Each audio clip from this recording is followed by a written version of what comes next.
সন্তান জন্মের পরে করণীয় কি? সন্তান জন্মের পরে গুরুত্বপূর্ণ কিছু করণীয় আছে। ১ নম্বর করণীয় হচ্ছে সন্তান যখন ভূমিষ্ঠ হবে তখন আত্মিকভাবে খুশি প্রকাশ করা, যেমনটি সাইয়েদানা ইব্রাহিম আলাইহিস সালাম করেছিলেন। তিনি বলেছিলেন, আলহামদুলিল্লাহিল্লাযী ওয়াহাবা লি আলাল কিবারি ইসমাঈলা ওয়া ইসহাক ইন্না রাব্বী লাসামিউদ দুআ।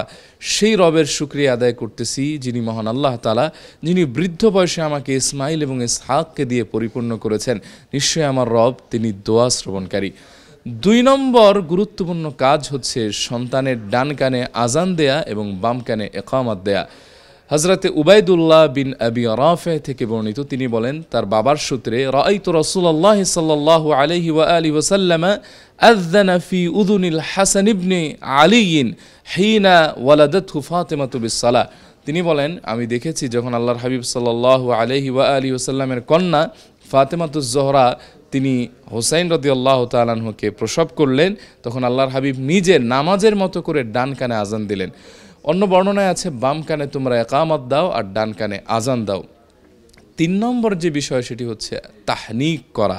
তাহনিক হচ্ছে মধু, খেজুর অথবা মিষ্টি জাতীয় কোনো কিছু চিবিয়ে আপনার বাচ্চার ঠোঁটের ভেতরে দেওয়া। যেমন আবু মুসা আল আশআরী রাদিয়াল্লাহু আনহু থেকে বর্ণিত, তিনি বলেন, উলিদ লি গুলামুন ফাআতাইতু বিহি নবিয়্য সাল্লাল্লাহু আলাইহি ওয়া আলিহি ওয়াসাল্লাম ফাসাম্মাহু ইব্রাহিম ফাহান্নাকাহু বিত্তামরাহ ওয়া দাআ লাহু বিল বারাকা। আমার একটা পুত্র সন্তান আল্লাহ তাআলা আমাকে দান করলেন, আমি তাকে নিয়ে আল্লাহর হাবিবের কাছে আসলাম। আল্লাহর হাবিব সাল্লাল্লাহু আলাইহি সাল্লাম তার নাম রাখলেন ইব্রাহিম এবং তার মুখে খেজুর দ্বারা চিবিয়ে তাহনিক করলেন এবং তার জন্য বরকতের দোয়া করলেন। ৪ নম্বর হলো নবজাতকের জন্য বরকতের দোয়া করা, এবং হাদিস থেকে প্রমাণিত আল্লাহর হাবিব সাল্লাল্লাহু আলাইহি সাল্লাম দোয়া শিক্ষা দিয়েছেন, আল্লাহুম্মা বারিক লাহুম ফিমা রাযাকতাহুম। আল্লাহ আপনি তার সকল কাজে বরকত দান করুন এবং তার রিজিকের ভেতরে আপনি বরকত দান করুন। এবং ৫ নম্বর যে গুরুত্বপূর্ণ বিষয়টি তা হচ্ছে সন্তান জন্মের পরে আকিকা প্রদান করা। আল্লাহর হাবিব বলেছেন, ইন্নাল ওয়ালাদ মুরতাহিনুন বিআকিকাতিহি। নবজাতক আকিকার সাথে ঝুলন্ত বা বন্ধক থাকে। আল্লাহর হাবিব বলেছেন, আনিল গুলামি শাতানি মুকাফিআতান ওয়া আনিল জারিয়াতি শাতুন।